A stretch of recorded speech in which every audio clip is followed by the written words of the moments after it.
لا يفقهون بها আল্লাহ ৰব্বুল আলামিনে ফৰমাই যে তেওঁলোকৰ হৃদয় থাকিব কিন্তু সেই হৃদয়েৰে কোনোদিন তেওঁলোকে উপলব্ধি নকৰিব। আল্লাহ ৰব্বুল আলামিনে ফৰমাই ওয়ালাহুম আ'য়ুনুন লা ইউবছিৰুনা বিহা, তেওঁলোকৰ চকু থাকিব কিন্তু সেই চকুৰে কোনোদিন তেওঁলোকে দেখা নাপাব। আল্লাহ তাআলাই ফৰমাই ওয়ালাহুম আযানুন লা ইয়াসমাউনা বিহা, আল্লাহ ৰব্বুল আলামিনে ফৰমাই তেওঁলোকৰ কাণ থাকিব কিন্তু সেই কাণেৰে কোনোদিন তেওঁলোকে শুনা নাপাব। আল্লাহ তাআলাই ফৰমাই উলাইকা কাল আনআম, আল্লাহ তাআলাই ফৰমাই সেইসকল ব্যক্তি মানুহ কেতিয়াও হ'ব নোৱাৰে, তেওঁলোক হৈছে একে জীৱ জন্তুৰ দৰে। বালহুম আদল, আল্লাহ তাআলাই ফৰমাই সেইসকল ব্যক্তি নিকৃষ্ট পথভ্ৰষ্ট। উলাইকা হুমুল গাফিলুন, আল্লাহ তাআলাই ফৰমাই সেইসকল ব্যক্তি গাফিল ব্যক্তি। গতিকে আমাক হৃদয় দিছে, চকু দিছে, কাণ দিছে, সকলো দিছে আল্লাহ পাকে। যদিহে আমি সেই হৃদয় অনুভৱ কৰিব লাগিব, দেখি আমি জানি কেনে শিকিব বুজিব চেষ্টা কৰিব লাগিব, তেতিয়াহ'লে আমাৰ জিন্দগী কামিয়াব হ'ব। আমি চিন্তা কৰিব লাগিব, প্ৰত্যেকজন ব্যক্তিয়ে ভাবিব লাগিব যে আমি কোনো সাধাৰণ ব্যক্তি নহয়, আমি আল্লাহৰ নবী সাল্লাল্লাহু আলাইহি ওয়াসাল্লামৰ উম্মত হয়। আৰু যিজন নবী সাল্লাল্লাহু আলাইহি ওয়াসাল্লামৰ পবিত্ৰ আঙুলি মুবাৰকৰ ইশাৰাত এই চন্দ্ৰ দুই টুকুৰা হৈ যায়, যিজন নবী সাল্লাল্লাহু তাআলা আলাইহি ওয়াসাল্লামৰ পবিত্ৰ আঙুলি মুবাৰকৰ ইশাৰাত ডুব যোৱা সূৰ্য পুনৰ উদয় হওক, সুবহানাল্লাহ। যিজন নবী সাল্লাল্লাহু আলাইহি ওয়াসাল্লামৰ উছিলাই তেখেতৰ সেই ইশাৰাত, আল্লাহ নবী সাল্লাল্লাহু আলাইহি ওয়াসাল্লামৰ ইশাৰাত পৃথিৱীৰ সকলো কায়নাতৰ সকলো বস্তু আল্লাহ নবী সাল্লাল্লাহু আলাইহি ওয়াসাল্লামৰ ইশাৰা হাজিৰ হৈ যায়।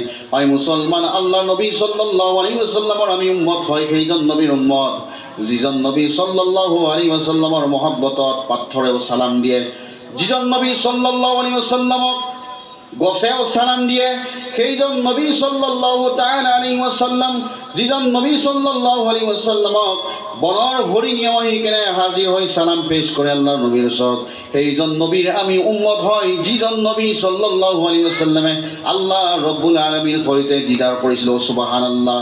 সেইজন নবীৰ উম্মত, যিজন নবী সাল্লাল্লাহু আলাইহি ওয়াসাল্লামক আল্লাহ ৰব্বুল আলামিনে ইমামুল আম্বিয়া, সৰ্বশ্ৰেষ্ঠ নবী, সবাতোতকৈ ডাঙৰ নবী হিচাপে, সকলো নবীৰ ইমাম হিচাপে আল্লাহ ৰব্বুল আলামিনে যাক নেকি নিযুক্তি দিছে, সেইজন নবী মুহাম্মদুৰ ৰাসূলুল্লাহ সাল্লাল্লাহু আলাইহি ওয়াসাল্লামৰ আমি উম্মত সৌভাগ্যৱান। আপুনি নাভাবিব যে মোৰ লগত টকা নাই, পইচা নাই, গতিকে মই দুৰ্ভাগ্যৱান ব্যক্তি নহয়। মুছলমান, আমি যে নবীৰ উম্মত হ'ব পাৰিছোঁ, আল্লাহৰ নবীৰ যে আমি উম্মত হয়, সেইটোৱে আমাৰ ডাঙৰ জীৱনৰ আটাইতকৈ ডাঙৰ কথা। গতিকে তাৰ কাৰণে আমি সদায় সৌভাগ্যৱান, সকলোতকৈ খুচনচিব বুলি আমি নিজকে ভাবিব লাগিব। আমি নিজেও কেতিয়াও দুৰ্ভাগ্যৱান বুলি আমি কেতিয়াও ভাবিব নোৱাৰোঁ। সেইজন ৰাসূল পাক সাল্লাল্লাহু তাআলা আলাইহি ওয়াসাল্লামক আল্লাহ ৰব্বুল আলামিনে বহুত সন্মান প্ৰদান কৰিছে, বহুত ইজ্জত দিছে। আল্লাহ ৰব্বুল আলামিনে পবিত্ৰ কোৰানে মুকদ্দাছৰ ভিতৰত বহুতো নবীৰ নাম উল্লেখ কৰিছে। আল্লাহ ৰব্বুল আলামিনে কোৰানে মুকদ্দাছৰ ভিতৰত আদম আলাইহিস সালামৰ নাম উল্লেখ কৰি আদমক আদম বুলিয়েই মাতিছে। মুসা আলাইহিস সালামক আল্লাহ ৰব্বুল আলামিনে কোৰানে মুকদ্দাছৰ ভিতৰত মুসা বুলিয়েই মাতিছে। ঈসা আলাইহিস সালামক ঈসা বুলি মাতিছে। দাউদ আলাইহিস সালামক দাউদ বুলি মাতিছে। হযরত ইব্রাহিম আলাইহিস সালামক ইব্রাহিম বুলি মাতিছে। ইসমাইল আলাইহিস সালামক ইসমাইল বুলি মাতিছে। সকলো নবীক নিজৰ নিজৰ নাম অনুসৰি আল্লাহ ৰাব্বুল আলামিনে কোৰানত মাতিছে। কিন্তু আমাৰ নবী সাল্লাল্লাহু আলাইহি ওয়াসাল্লামৰ নাম যেতিয়া আল্লাহ ৰাব্বুল আলামিনে কোৰানত উল্লেখ কৰিলে, আল্লাহ রাব্বুল আলামিনে আমার নবীক মাতিলে ইয়া আইয়ুহাল মুজাম্মিল, সুবহানাল্লাহ। আল্লাহ রাব্বুল আলামিনে আমার নবীক যেতিয়া মাতিছে সুন্দৰ লকবৰ সৈতে, সুন্দৰ উপাধিৰ সৈতে, সুন্দৰ টাইটলৰ সৈতে আমাৰ নবীক মাতিছে। আল্লাহ ৰাব্বুল আলামিনে আমাৰ নবী সাল্লাল্লাহু আলাইহি ওয়াসাল্লামক মাতিছে ইয়া আইয়ুহাল মুদ্দাসসির। আল্লাহ রাব্বুল আলামিনে আমার নবীক মাতিছে ইয়াসিন। আল্লাহ রাব্বুল আলামিনে আমার নবীক মাতিছে তাহা। আল্লাহ রাব্বুল আলামিনে আমার নবীক মাতিছে ইয়া আইয়ুহার রাসূল। আল্লাহ রাব্বুল আলামিনে আমার নবীক মাতিছে ইয়া আইয়ুহান নবী। আল্লাহ রাব্বুল আলামিনে বিনা লকবে, বিনা উপাধিৰে আমাৰ নবীক মাতা নাই। সম্মানৰ সৈতে, ইজ্জতৰ সৈতে, মৰ্যাদাৰ সৈতে আমাৰ নবী সাল্লাল্লাহু আলাইহি ওয়াসাল্লামক আল্লাহ ৰাব্বুল আলামিনে মাতিছে, সুবহানাল্লাহ। গতিকে সেইজন নবীৰ ইজ্জত বুজিব লাগিলে তেওঁৰ সন্মান বুজিব লাগিলে আমি কোৰআন কাৰিমক পঢ়িব লাগিব, কোৰআন মুকদ্দাছৰ তিলাৱত কৰিব লাগিব। কোৰআন শৰীফক পঢ়িলে আমি নবীৰ সন্মান বুজি পাম। আজি যিসকলে নবীৰ সন্মানৰ অস্বীকাৰ কৰে, যিসকলে নবীৰ আজমত ইজ্জতৰ কথা অস্বীকাৰ কৰে, মোৰ ইছলাম দৰদী ভাই বন্ধুসকল, তেওঁলোকে কোৰআন মুকদ্দাছত তিলাৱত কৰা উচিত। আমি সুন্নী মুছলমান হয় আলহামদুলিল্লাহ, আহলে সুন্নতল জামাতৰ প্ৰত্যেকজন ব্যক্তিয়ে আল্লাহৰ নবীৰ মহব্বত দিলৰ ভিতৰত ৰাখি আল্লাহৰ নবীক তাজিম ও সন্মান ও ইজ্জত ও মৰ্যাদা প্ৰদান কৰি আমি নবীৰ মহব্বতত প্ৰত্যেকখন মিলাদত, প্ৰত্যেকটো অনুষ্ঠানত, প্ৰত্যেকখন মজলিছত আল্লাহৰ নবীৰ মহব্বতত ইয়া নবী সালামু আলাইকা পঢ়ি আছো, সুবহানাল্লাহ, ইয়া ৰাসূল সালামু আলাইকা পঢ়ি আছো, ইয়া হাবিব সালামু আলাইকা পঢ়ি আছো, সলাৱাতুল্লাহ আলাইকা বুলি আল্লাহৰ নবীৰ দৰবাৰত সুন্দৰ আলকাবৰ সৈতে, সুন্দৰ উপাধিৰ সৈতে আমি নবী সাল্লাল্লাহু আলাইহি ওয়াসাল্লামক সদায় মাতি আছো। গতিকে আমি সদায় ভাগ্যৱান, খুচ নচিব মোৰ ইছলাম দৰদী ভাই বন্ধুসকল। সেইজন নবী সাল্লাল্লাহু আলাইহি ওয়াসাল্লামক ইছলাম প্ৰচাৰ যেতিয়া তেখেতে কৰিছিল, আমাৰ নবী ৰাহমাতুল লিল আলামিনৰ ওপৰত বিভিন্ন ব্যক্তিয়ে বিভিন্ন সময়ত অত্যাচাৰ কৰিছে, বিভিন্ন কষ্ট আল্লাহৰ নবীক দিছে। এদিনাখন আমাৰ নবী সাল্লাল্লাহু আলাইহি ওয়াসাল্লামে যেতিয়া কাবা শৰীফৰ সেই সমীপতে কাবা শৰীফৰ ওচৰতে যেতিয়া আল্লাহৰ নবীয়ে নামাজ আদায় কৰি আছিল, সেই সময়তে কেইজনমান আহলে কুৰাইশৰ তৰফৰ পৰা কেইজনমান ব্যক্তি আহি আল্লাহৰ নবী যেতিয়া সিজদাত গৈছে, আল্লাহৰ নবী সিজদাত যোৱা অৱস্থাত আল্লাহৰ নবী সাল্লাল্লাহু আলাইহি ওয়াসাল্লামৰ ডিঙি মুবাৰকত আল্লাহৰ নবীৰ ৰুমালখন বান্ধি কেনে গাঁঠি দিছে। আল্লাহু আকবাৰ, গাঁঠি দিছে আল্লাহৰ নবীৰ সেই ডিঙি মুবাৰকত, সেইখন মেৰিয়াই মেৰিয়াই কেনে গাঁঠি যেতিয়া দিলে, তেতিয়া হযৰত আবু বকৰ সিদ্দিক ৰাদিয়াল্লাহু তাআলা দৌৰি আহি কেনে আল্লাহৰ নবীক সেই সময়ত সেইজন ব্যক্তিক ঠেলা দি কেনে বচাইছিল, আল্লাহ ৰসুল সাল্লাল্লাহু আলাইহি ওয়াসাল্লামৰ হিফাজত কৰিছিল। তাতেই সকলো শান্ত নাথাকি আল্লাহৰ নবীৰ ওপৰত এনেকুৱা অত্যাচাৰ, এনেকুৱা নিৰ্যাতন কৰিছিল বিভিন্ন সময়ত। এদিনাখন আমাৰ নবী মুস্তাফা সাল্লাল্লাহু আলাইহি ওয়াসাল্লাম যেতিয়া মক্কা শৰীফৰ বাৰান্দাত যেতিয়া নামাজ পঢ়ি আছে, কাবা শৰীফৰ ওচৰত যেতিয়া নামাজ পঢ়ি আছে, আবু জাহিলে চিন্তা কৰিলে যে আজি নবী মুহাম্মদুৰ ৰাসূলুল্লাহ সাল্লাল্লাহু আলাইহি ওয়াসাল্লামক কেনেকৈ কষ্ট দিয়া যায়, কেনেকুৱাকৈ মানসিক অত্যাচাৰ কৰা যায়। তেতিয়া আবু জাহিলে ক'লে যে মক্কাবাসীসকল, এই আহলে কুৰাইশবাসীসকল, আজি মক্কাৰ কোন ঠাইত উট জবেহ কৰা হৈছে, যি ঠাইত নেকি উট জবেহ কৰাইছে, সেই উটৰ পেটৰ যিবিলাক নেকি নাড়ীবোৰ আছে পেটৰ ভিতৰত থকা, এই সকলোবিলাক লৈ আহা। তেতিয়া এজন ব্যক্তি গ'ল, দৌৰি গ'ল, এঠাইত উট জবেহ কৰিছিল, সেই উটৰ পেটৰ পৰা যিবিলাক নাড়ীবোৰ আছিল সকলো অপবিত্ৰ বস্তু লৈ আহি কেনে আমাৰ নবী মুহাম্মাদুল লিল আলামিন যেতিয়া সিজদাত গৈ কেনে সুবহান ৰাব্বিয়াল আলা আল্লাহ ৰাব্বুল আলামিনৰ যেতিয়া জিকিৰ কৰি মশগুল হৈ আছিল, সিজদাত যেতিয়া সিজদাৰ হালত আছিল, আল্লাহ নবী সাল্লাল্লাহু আলাইহি ওয়াসাল্লামৰ পবিত্ৰ তেখেতৰ সেই পিঠি মুবাৰকৰ ওপৰত সেই উটৰ অপবিত্ৰ নাড়ীবোৰবিলাক যেতিয়া ৰাখি দিছিল, মা ফাতিমাতুজ জাহৰা ৰাদিয়াল্লাহু তাআলা আনহা দৌৰি আহি কেনে নিজৰ আব্বাজনক সাৱটি ধৰিছে, ইয়া ৰাসূলুল্লাহ, ইয়া হাবিবাল্লাহ, ও মোৰ মহব্বতৰ আব্বাজান, আপোনাৰ সেই পবিত্ৰ শৰীৰক কোনজন ব্যক্তিয়ে অপবিত্ৰ কৰিলে। লগে লগে মা ফাতিমাতুজ জাহৰা ৰাদিয়াল্লাহু তাআলা আনহা দৌৰি আহি কেনে সেই অপবিত্ৰ সেই নাৰীবোৰ যিমানবিলাক তেওঁ পিঠি মুবাৰকৰ ওপৰত দিছিল সকলোবিলাক চাইড কৰি কেনে আল্লাহৰ নবী সাল্লাল্লাহু আলাইহি ওয়াসাল্লামক সুন্দৰ চাফ চিকুণ কৰি দিছিল। মুছলমান এনেকুৱাভাৱে আল্লাহৰ নবীৰ ওপৰত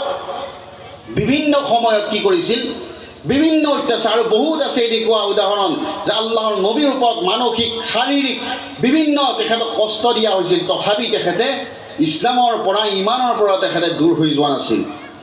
ইমানৰ পৰা আল্লাহৰ নবী কোনোদিন দূৰ হৈ যোৱা নাছিল। আনকি এনেকুৱা ব্যক্তি আহিছে, আহি কেনে মুহাম্মদ ৰাসূলুল্লাহ সাল্লাল্লাহু আলাইহি ওয়াসাল্লামক কৈছে যে মুহাম্মদ সাল্লাল্লাহু আলাইহি ওয়াসাল্লাম, আপুনি যে ইছলামৰ প্ৰচাৰ কৰি আছে, আপুনি কি স্বাৰ্থত, কি উদ্দেশ্য লৈ ইছলামৰ প্ৰচাৰ আৰু প্ৰসাৰ কৰি আছে? এই মুহাম্মদ সাল্লাল্লাহু আলাইহি ওয়াসাল্লাম, যদি আপুনি আৰবৰ কোনো সম্ভ্ৰান্ত ঘৰৰ ছোৱালী বিবাহ কৰিব বিচাৰে তেনেহ'লে আপোনাক বিবাহত দিয়া হ'ব।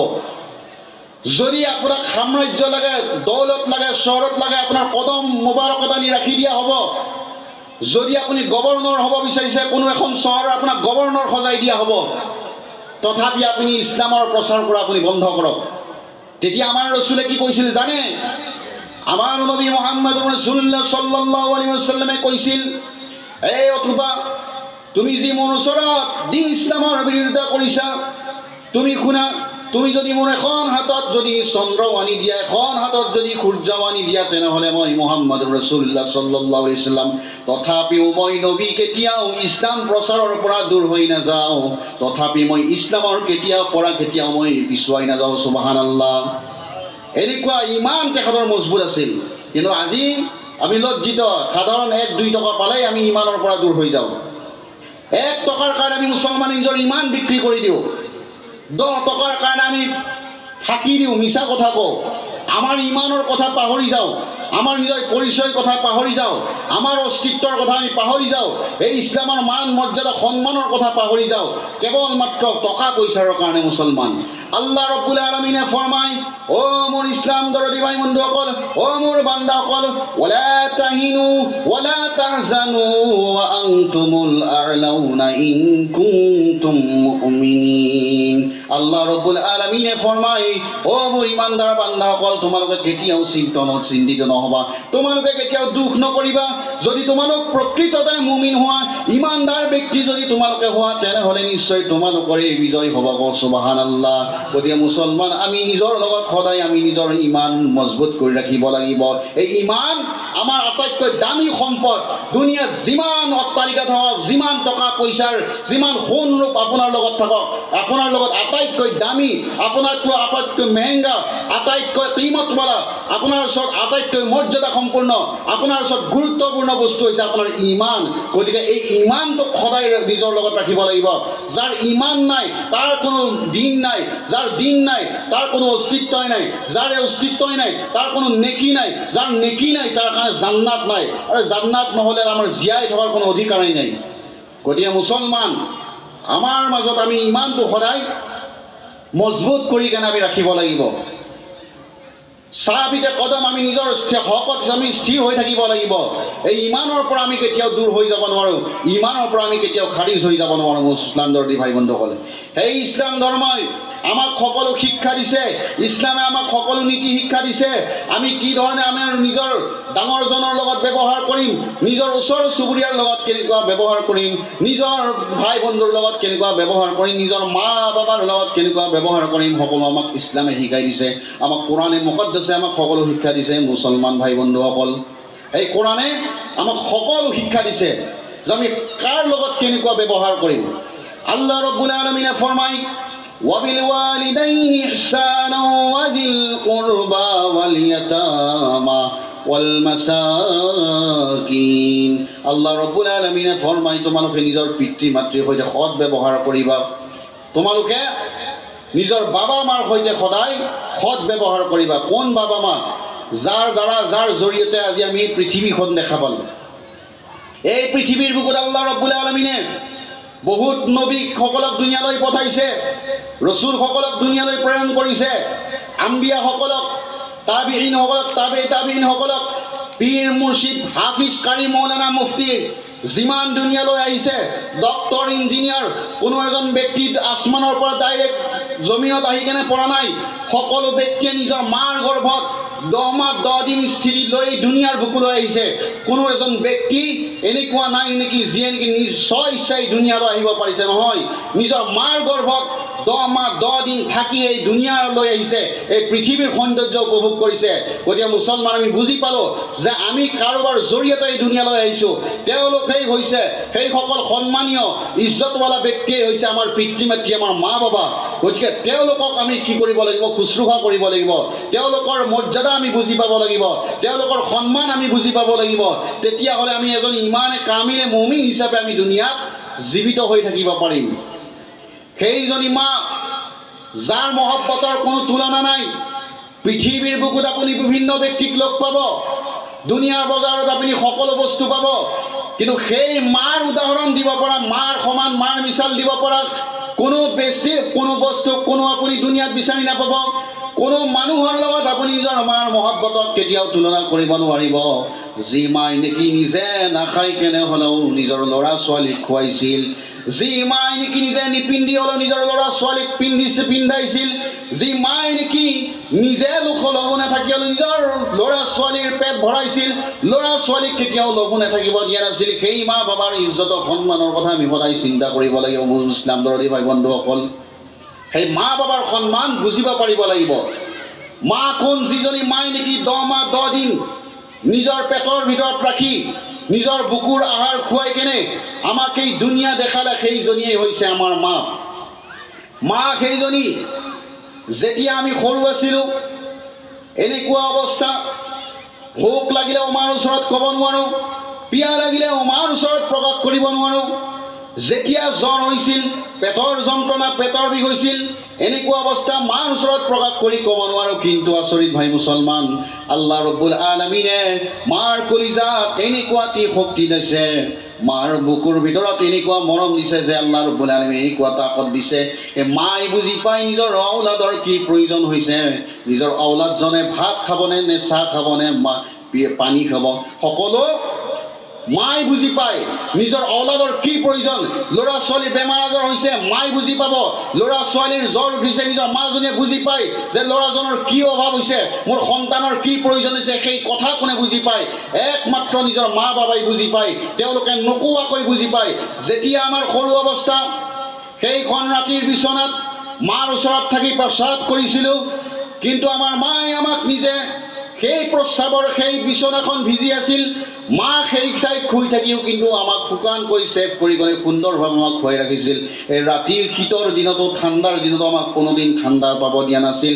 নিজে এখন কাপোৰ নিপিন্ধি হ'লেও আমাক পিন্ধাইছিল, নিজে এখন কম্বল নলৈ হ'লেও আমাক সেই কম্বলখন দি কেনে এই ঠাণ্ডাৰ পৰা, প্ৰচণ্ড শীতৰ পৰা হিফাজত কৰিছিল। সেইজনীয়েই হৈছে আমাৰ মহব্বতৰ মা। সেইজনীয়ে আমাৰ মহব্বতৰ মা।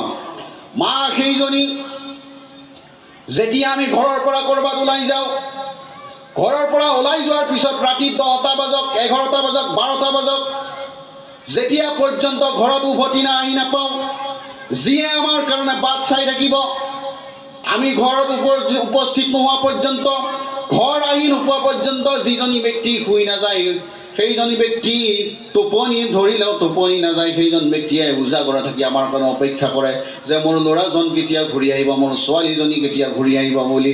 যি মাই নেকি আমাৰ কাৰণে অপেক্ষা কৰি থাকে, সেইজনীয়ে মহব্বতৱালা ব্যক্তি হৈছে আমাৰ মা।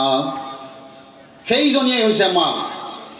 মা আমাৰ সেইজনী, মোৰ ইছলাম দৰদী ভাই বন্ধুসকল, যাৰ ওচৰত নেকি আমি হাজাৰ ভুল কৰিলেও, যাক হাজাৰ কষ্ট দিলেও, যাক হাজাৰ দুখ দিলেও, যিজনী মাই নেকি কোনোদিন তেওঁলোকে দিলত কষ্ট নাপায়, নিজৰ ল'ৰা ছোৱালীৰ মুখৰ ফালে এবাৰ চাই নিজৰ ল'ৰা ছোৱালীক একেবাৰে একেষাৰ কথাত মাফ কৰি দিব পাৰে, সেইজনীয়েই হৈছে আমাৰ মহব্বতৰ মা। সেইজনী মা, যিজনী মাই নিজৰ ল'ৰা ছোৱালীক কোনোদিন কোনো বস্তুৰ অভাৱ নিদিয়ে, নিজৰ ল'ৰা ছোৱালীৰ আগত কোনোদিন নিজৰ দুখৰ কথা প্ৰকাশ নকৰে, নিজৰ ল'ৰা ছোৱালীৰ কথা কোনোদিন নিজৰ কষ্টৰ বয়ান নকৰে। সন্তানজনে কষ্ট পাব বুলি, ল'ৰা ছোৱালীয়ে দুখ পাব বুলি নিজৰ মাই, এইজনী মাই নিজৰ যিমান দুখ থাকিলেও নিজৰ বুকুৰ মাজত সাৱটি ৰাখে, সেইজনীয়েই হৈছে আমাৰ মা। সেইজনী আমাৰ মা, যিজনী মাৰ ওচৰত আমি যিমান ভুল কৰিলে অতি সহজে ক্ষমা কৰি দিয়ে। মাই কোনো কথা মাৰ বুকুত ধৰি নাৰাখি নিজৰ ল'ৰা ছোৱালী বুলি অতি সহজে মাফ কৰিলে, সেইজনীয়েই হৈছে আমাৰ মা।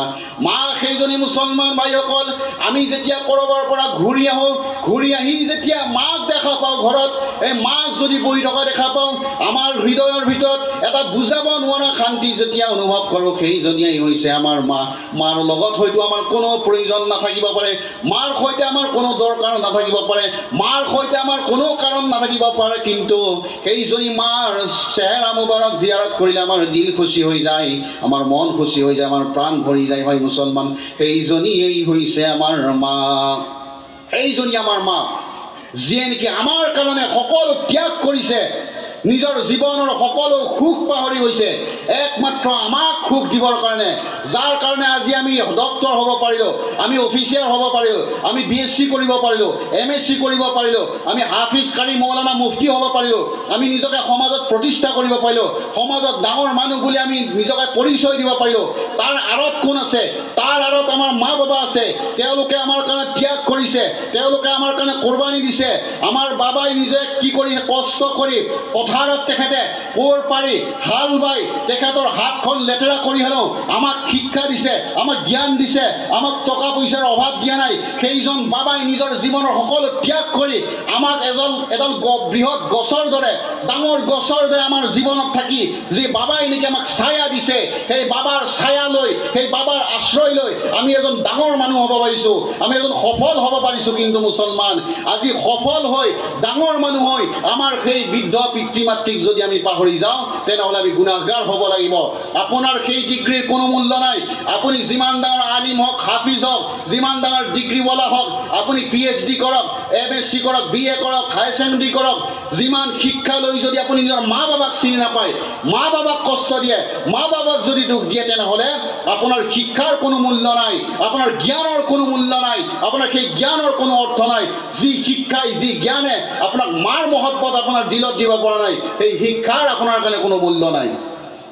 গতিকে মোৰ ইছলাম দৰ্জী ভাই বন্ধুসকল, সেই মাৰ লগত মহব্বত কৰাটো আমাৰ কাৰণে প্ৰয়োজন আছেনে নাই? সকলোৱে আছে বুলি কওক।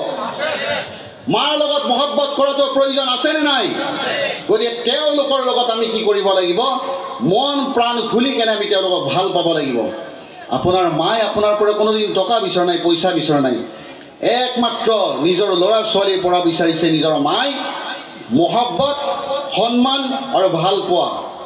এইখিনিয়ে নিজৰ ল'ৰা ছোৱালীৰ পৰা বিচাৰে, যাতে নিজৰ ল'ৰা ছোৱালীয়ে নিজৰ মা বাবাক ভাল পায়, নিজৰ ল'ৰা ছোৱালী যে নিজৰ মা বাবাক যাতে সন্মান কৰে, নিজৰ ল'ৰা ছোৱালী যে মা বাবাক যাতে মহব্বত কৰে। আৰে মাই আপোনাৰ পৰা টকা নিবিচাৰে, বাবাই আপোনাৰ পৰা পইচা নিবিচাৰে।